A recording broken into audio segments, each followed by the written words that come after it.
Aquest pacient patia d'una malaltia hematològica, que és un tumor que creix a dintre de la vèrtebra i fa una invasió de cada vèrtebra. Quan aquest pacient se cura de la seva malaltia, la vèrtebra queda buida i el quedar buida té molta predisposició a les fractures patològiques per compressió o per xafament. Un cop assolit el diagnòstic, el pacient entra a quiròfan, es posa en una posició i se fa un TAC intraoperatori. Un cop que tenim aquesta imatge, doncs sortim de l'àrea quirúrgica i venim als ordinadors i amb ajuda del tècnic de raig planifiquem el punt d'entrada i el punt o target, que és el lloc al que ha d'arribar l'agulla.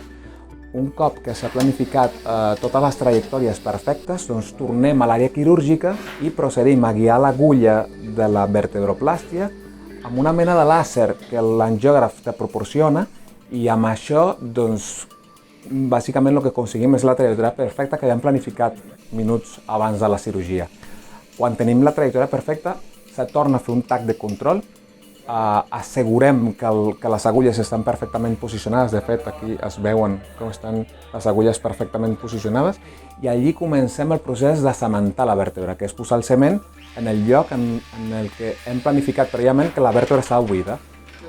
Com que tenim la seguretat de la imatge intraoperatòria i la seguretat de la planificació preoperatòria, bàsicament assegurem que es pot fer una incisió d'1 mil·límetre per passar l'agulla, cosa que abans es feia amb cirurgia oberta.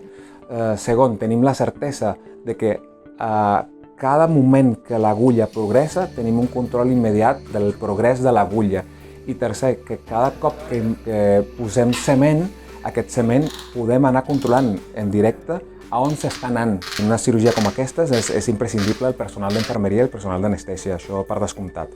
El tema és que necessitem una tecnologia que és l'angiògraf, és la imatge intraoperatòria. Aquesta tecnologia necessitem l'ajuda incondicional dels tècnics de rajos.